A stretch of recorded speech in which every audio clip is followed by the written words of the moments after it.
সব তীর্থ বারবার, গঙ্গাসাগর একবার, এই প্রবাদটা এখন আর খাটে না, কারণ যোগাযোগ ব্যবস্থার অভাবের জন্যই সম্ভবত এই প্রবাদ তৈরি হয়েছিল। কিন্তু এখন গঙ্গাসাগরে যাওয়াটা অনেক সহজ হয়ে গেছে। আর নতুন বছরে গঙ্গাসাগর মেলার দিনও প্রায় চলে এলো। এখানে যাওয়ার একাধিক রুটের মধ্যে আমরা বেছে নিয়েছিলাম একটি। সেই রুটে আমাদের কিরকম অভিজ্ঞতা হলো সেটাই থাকছে আজকের এই ব্লগে। এছাড়া অন্যান্য রুটে কিভাবে যাবেন জানাবো সে কথাও। এরপর সাগরদ্বীপে পৌঁছে কি কি অভিজ্ঞতার মুখোমুখি হতে হলো দেখুন। পথে এখানে গুড় জাল দিচ্ছে, পাটালি তৈরি করা আছে। মেন গেট যেটা ভারত সেবাশ্রম সংঘের, তার উল্টো দিকে এই হোটেলটা। এই যে কি অবস্থা, এই যে পাক, পুরো পাক। এই যে জল, অবশেষে জলে পা দেওয়া গেল আর কি। সি বিচটাই নষ্ট হয়ে গেছে, নদীর পার মনে হচ্ছে, সমুদ্রের পার বলে মনেই হচ্ছে না। স্কিপ না করে পুরোটা দেখুন, আশা করি হতাশ হবেন না।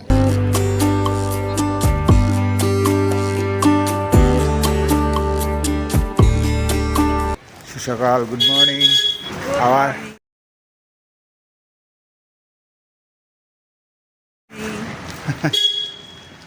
21শে ডিসেম্বর 2025 আমরা বেরিয়ে পড়েছি গঙ্গাসাগরের পথে। 6:05 এখান থেকে সোদপুর স্টেশন, তারপর ট্রেনে করে যাব শিয়ালদা, সেখান থেকে নামখানা হয়ে নামখানা ঘাট থেকে বেনুবন ঘাট হয়ে যাব। ঠিক আছে,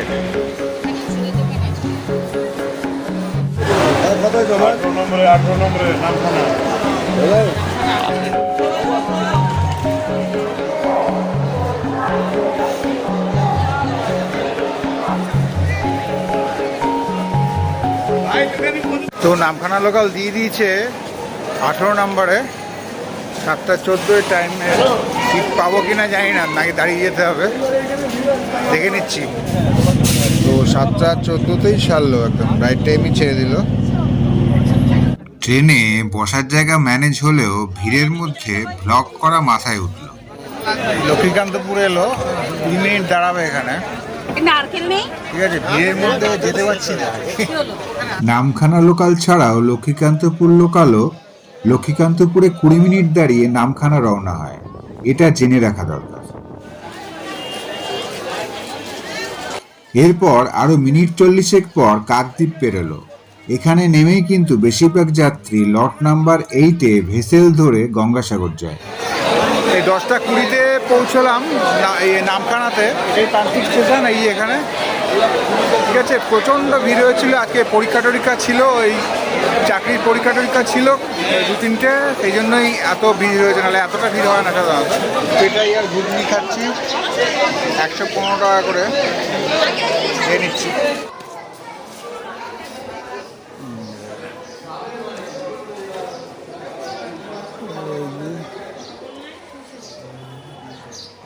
নামখানা স্টেশন ছেড়ে ওখান থেকে আবার দেখি টোটো কি পাই। 20 টাকা করে এখান থেকে নামখানা ফেরিঘাট বা লঞ্চ ঘাট আর কি, নারায়ণপুর লঞ্চ ঘাট, তাই তো ওটা নারায়ণপুর লঞ্চ ঘাট।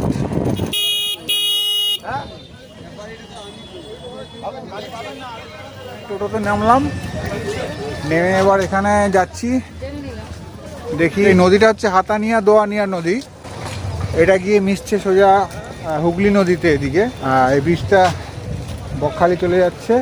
তো দেখি এখানে 11টার সময় তো টাইম ছিল লঞ্চের, দেখি তো লোকজন উঠেছে, দেখছি, দেখা যাক।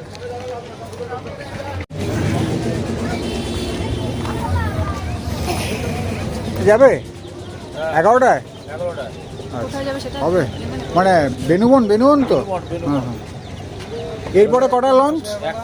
একটা বললাম না। চল, কতক্ষণের জন্য হবে? চল, ব্যাগটা সব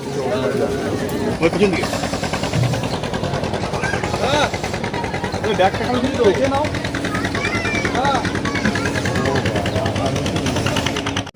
ছাড়লো 11টা ছেড়ে দিল, দাঁড়িয়ে যেতে হচ্ছে।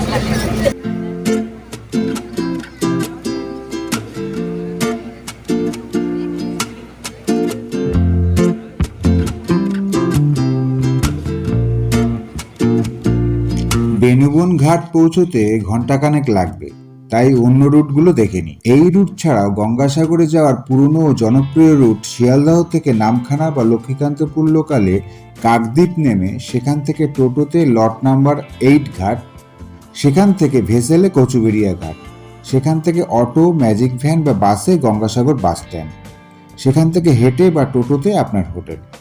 এই রুটে ট্রেন ছাড়াও ধর্মতলা থেকে বাসে চেপে নামখানা নেমে একইভাবে যাওয়া যায়। এছাড়া কয়েক বছর আগে চালু হয়েছে ক্রুজ সার্ভিস, বাবুঘাট থেকে সোজা কচুবেড়িয়া ঘাট, বাকিটা আগের রুটের মতোই। আবার ডায়মন্ড হারবার লঞ্চ ঘাট থেকেও একইভাবে ক্রুজে কচুবেড়িয়া হয়ে গঙ্গাসাগরে পৌঁছানো যায়। তবে ক্রুজে খরচ অনেকটাই বেশি পড়ে এবং সবচেয়ে কম খরচে হয় কাকদ্বীপ থেকে লট 8 হয়ে কচুবেড়িয়ার রুটটাতে। এই রাস্তায় সবচেয়ে সুন্দর দৃশ্যগুলোর একটা লঞ্চের কাছে উঠতে থাকা গাংচিল বা সিগালগুলো। খাবারের জন্যই ওদের এত ওড়াউড়ি, ওদের ডেইলি রুটিনেই পড়ে। লঞ্চে ওদের খাবার কিনতেও পাওয়া যায়।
মাতা এটা দিয়ে চলে যাবো। হ্যাঁ, এই এরকম।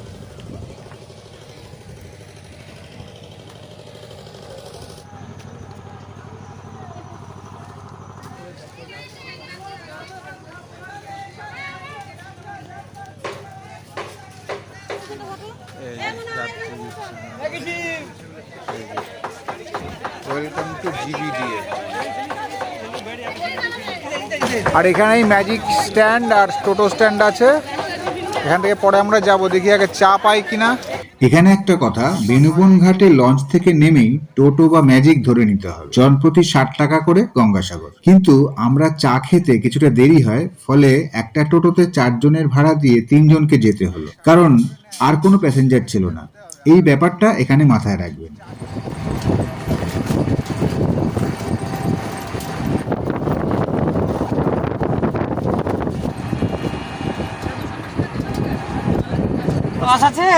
এখন রপাস পাওয়া যাবে। এই যে রাস্তায় যাওয়ার পথে এখানে গুড় জাল দিচ্ছে, অবশ্যই এখন এত বেলায় রস।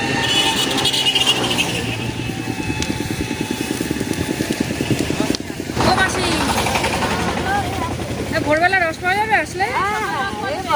কটার সময় আসতে হবে? এই যে এখানে বেলা হয়ে গেলে তো তাড়ি হয়ে যাবে। না তাড়ি এখন হবে না, এখন ওইটা ঠান্ডা আছে, 10টা পর্যন্ত রস থাকবে। ইয়ে গুড়, হ্যাঁ এই যে পাটালি তৈরি করা আছে। স্ট্যান্ড, এই যে এটা ও এটাই বাস স্ট্যান্ড, এটাই বাস স্ট্যান্ড।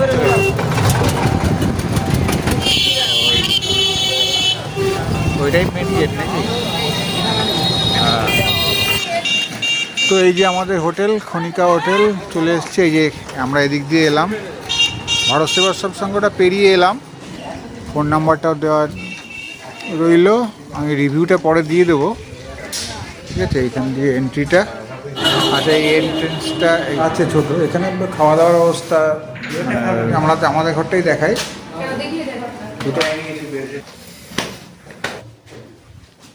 থ্রি, এটা বেশ বড় একটা বেড রয়েছে, ফ্যান এসির ব্যবস্থা রয়েছে, সুন্দর ঘরটা। লাইট টাইটগুলো, এটা বল, ড্রেসিং টেবিল এবং আয়না ফায়না সমস্ত কিছু রয়েছে।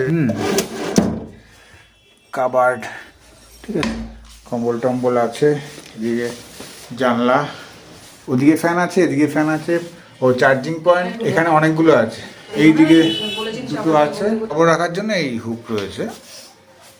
ওয়াশরুমটা এখানে, লোডশেডিং বলে আমি ভালো করে দেখাতে পারছি না, তাও টাওয়েল হোল্ডার, লাইটটা খালি মাঝখান থেকে ঝুলিয়ে দিয়েছে, যে গিজার আছে এখানে, আয়না আছে, সাবান রাখার জায়গা, বেসিন, বালতি মগটক সবই আছে, ফসেটটা আছে এখানে। এই মা কল্পনা হিন্দু হোটেলে যে এখানটায় দেখি ঢুকি, ভারত সেবাশ্রম সংঘ, এই দুটো দিতে যাই। 3টে মাছ ভাত নিয়ে এলাম, 80 টাকা করে প্লেট। এখানে সবজি ভাতও তোমরা নিতে পারো, 50 টাকা করে প্লেট। মাছ আর কোনো মাছ নেই। ভাত দিয়েছে, ফুলকপি, আলু ভাজা, ডালটা দেবে আর মাছটা দেবে। খেতে ভালো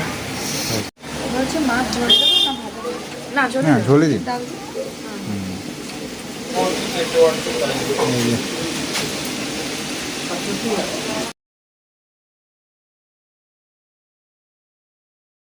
খাওয়া দাওয়া সেরে তো হোটেলে চলে গিয়েছিলাম, তারপরে আবার ড্রেস চেঞ্জ করে চলে এসেছি। এটা হচ্ছে 2 নম্বর রাস্তা, আমাদের হোটেলের রাস্তা। সোজা চলে গেছে কপিলমুনির আশ্রম, আর আমরা ওটার উল্টো দিকে এসে এই একটা মোড় আছে, এই মোড়টা থেকে ডান দিকে চলে যাবে 1 নম্বর রাস্তায়, হ্যাঁ, যেটাকে স্থানঘাট বলে আর কি। তো এই 2 নম্বর রাস্তা দিয়ে বেরিয়ে এখানে মোড় থেকে আবার ডান দিকে 1 নম্বর রাস্তা, ঠিক আছে। এদিকে গেট তৈরি হচ্ছে, কিছু কিছু কাজকর্ম চলছে, আরও চলবে। এখানে খেজুরের সুস্বাদু দানাগুড়, নলেন গুঁড়ো, পাটালি কিভাবে পাওয়া যায়, এই যে শেখ মেহবুব আলম, ফোন নাম্বার দেওয়া আছে। খেজুরের রস পাওয়া যায়। সে সকালবেলা কালকে আসবো ভোরবেলা। এখানে গুড় জাল দেওয়ার পাত্র রয়েছে, গুড় রয়েছে। এই যে এখানে সাগরলাজ ফ্রি ড্রেস চেঞ্জিং রুম, মানে এগুলো পরে সেট করবে আর কি। এগুলো এখানে অবিন্যস্তভাবে রয়েছে, এখানে কিছু এখানে কিছু, সব ব্যবস্থাপনা চলছে আর কি। টেম্পোরারি সব, আর এখানে টোটো স্ট্যান্ড হয়ে গেছে, দোকানও বসেছে সমুদ্রের ধারেই এটা আর কি। এদিকে স্নানের জায়গা, এদিক থেকে যাবো। এই অনেক দোকান বসেছে, পুরো শঙ্খ,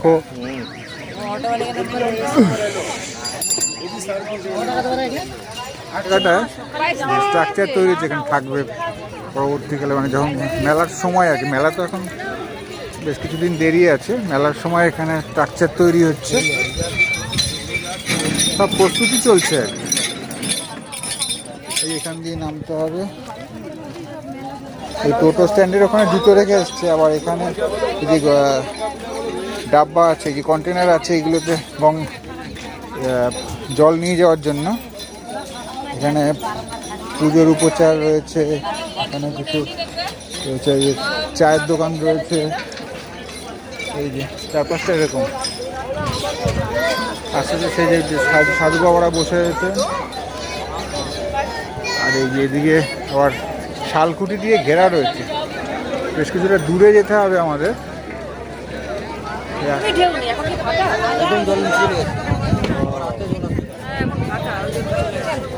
এখন ভাটা,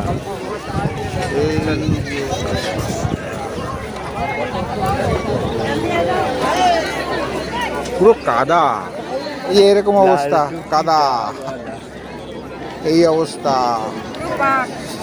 পাক পাক মনে হচ্ছে কুমোর কাজ করছি। কুমোরের মাটি দিয়ে এরকম পা দিয়ে এরকম মাটি, এই যে কি অবস্থা, এই যে পাক, পুরো পাক। সমুদ্রের পার মনে হচ্ছে, এটা দেখে মনে হচ্ছে নদীর পার। কুমোররা যেভাবে পা দিয়ে মাটি এগুলো, হ্যাঁ হ্যাঁ হ্যাঁ, এই যে দেখো এরকম অবস্থা। আর এই যে সাগরে জলে ঢেউ নেই, একটুও ঢেউ নেই। এই যে জল, অবশেষে জলে পা দেওয়া গেল আর কি। ও বাবা, বাবা এটা ঠিক করছে পা, হ্যাঁ পা স্লিপ করছে তো। ওরে বলে এই জায়গাটা অতটা স্লিপারি না, এখানটা প্লেন আছে, কাদা কাদা না অতটা, জল কাদা ইত্যাদি। ওখানে একটা এই বুড়োটা কোথায় গেছে দেখ। নৌকা না ট্রলার দাঁড়িয়ে আছে,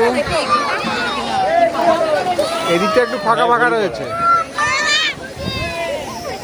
একটু এদিকটাতে চলো, এখানটাতে ভিড় হয়। একটু ভিডিও করে নি।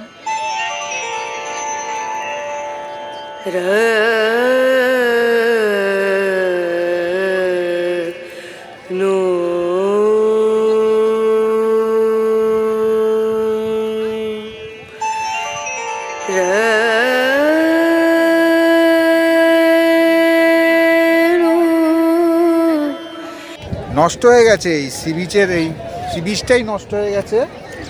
হ্যাঁ, আমরা তাও এই যে একটু শক্ত জায়গা দিয়ে কিছুটা হেঁটে হেঁটে এলাম, দেখতে পাচ্ছি এই জায়গাটা কী অবস্থা। এই জায়গাটা কাদা কাদা হয়ে গেছে, মানে নদীর পাড় মনে হচ্ছে, সমুদ্রের পাড় বলে মনেই হচ্ছে না, স্লিপারি।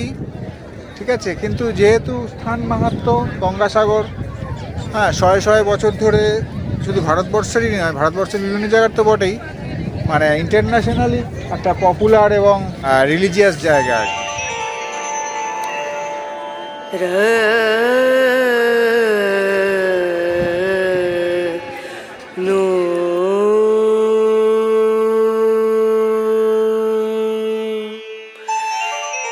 Ra